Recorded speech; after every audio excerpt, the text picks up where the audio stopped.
मैं डंके की चोट पे कह रहा हूं, बाहर से आए हुए मुसलमान, विदेशी मुसलमान, I love doctor APJ Abdul Kalam, I love Veer Abdul Hamid. लेकिन अगर कोई हरामखोर ये कहे कि अकबर महान था, बाबर महान था, तो ये सब जाहिल हैं। ये देश रघुवर का है, ये देश गिरधर का है, ये देश शिव शंकर का है, ये देश बाबा साहब अंबेडकर का है। ये बात होनी चाहिए, समझदारी है।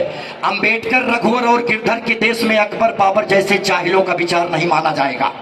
हनुमान के देश में हुमायूं का विचार नहीं चलना चाहिए। और डंके की चोट पे हाथ उठा के बोलो जय सिया राम, जय सिया राम। म्यूजिशियन भाई, अंतिम बात, अपने बच्चों को भजन कराइए, भजन। बस भजन कराने से क्या होता है, क्या नहीं होता, सुनिए। केवल और केवल 29 सेकंड में बोल रहा हूं। जागरण सम्राट मेरा चैनल है, पूरी बात उस पर करूंगा। जिन लोगों ने अपने बच्चों को भजन नहीं कराया, उनके यहाँ बच्चा युवराज बन के पैदा हुआ, पूरी दुनिया कहती है पप्पू आ गया।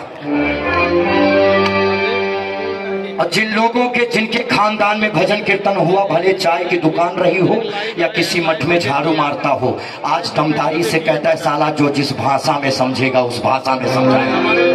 इन्हीं शब्दों के साथ रही जिंदगी तो फिर मिलेंगे दोबारा। अपने घर में जौनपुर के लोगों, शास्त्र और शस्त्र दोनों रख लीजिए, दोनों की जरूरत पड़ेगी। मैं ये डंके की चोट पे कह रहा हूं कि गर्जना के काल में अगर तुम बकरियों की तरह मिमियाओगे तो तुम्हारे माँ बहनों की रक्षा वो भवानी भी नहीं कर पाएगी। और अगर जवानी संग्राम से डरेगी तो इस भारत की रक्षा, इस भारत की राजधानी भी नहीं कर पाएगी, नहीं कर पाएगी। इस देश में 5 करोड़ लोग एक साथ पागल हो जाएं, अजित डोभाल भी पागल हो जाएंगे, संभाल नहीं पाएंगे। 25 करोड़ से ज्यादा तो जाहिल इस देश में रहते हैं। यार क्या बात कर रहे हो तुम? हर घर में एक चाहिए। गर्जना के काल में तुम मिमियाओगे तो तुम्हारे परिवार की रक्षा भवानी नहीं कर पाएगी। और जवानी अगर संग्राम से डरेगी तो इस देश की रक्षा, इस देश की राजधानी भी नहीं कर पाएगी। लेकिन अगर सूरता और वीरता हर सनातनी में जाग गई तो किसी मोहल्लों में जाहिल पत्थरबाजों की कौम फिर मनमानी नहीं कर पाएगी। मैं चाहता हूं कि जौनपुर की पहचान मौली से होती है। विधायक जी से निवेदन है कि कुछ देर का सत्र ऐसा रखिए कि जौनपुर की पहचान किन किन चीजों। बताओ यार, क्या जाहिलियत फैलाया जाहिलों ने। निकला गए मुटकी मुरैया जौनपुर की है? और निकला गए टिकुलिया अरे यार, गोरखपुर की टिकुली, हराम खोरों, गाने वालों, गोरखपुर का बुलडोजर फेमस है। पूरा भारत याद रखना, भारत के लोगों, अगर गांधी जी के चरखा चलाने से क्रांति आई तो बाबा के बुलडोजर से शांति आई। ये पढ़ाया जाएगा आने वाले दिन में। बोलिए भारत माता की। ये ध्यान रखिएगा, सुनिए जरा, और इसकी तैयारी किए रहिए। आपके मोहल्ले में, आपके घर में 100 भेड़िए एक साथ अगर हमला कर दें तो कैसे लड़ोगे यार? मोबाइल फेंक के मारोगे, झाड़ू से, कुचली से लड़ोगे कैसे? राम लला का दर्शन हो गया, मंदिर बन गया भारी है।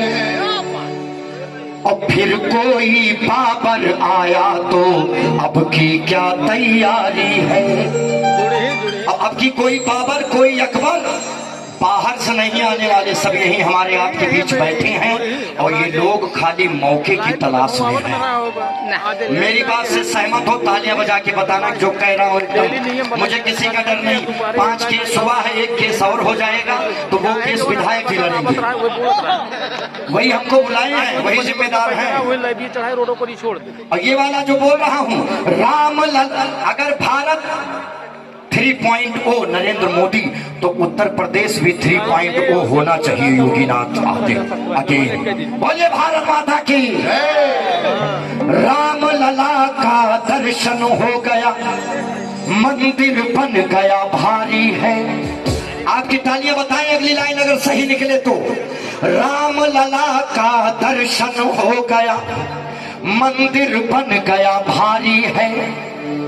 और फिर से सब तैयार रहो, मथुरा काशी की बारी। जन भारत टाइम्स में आपका स्वागत है।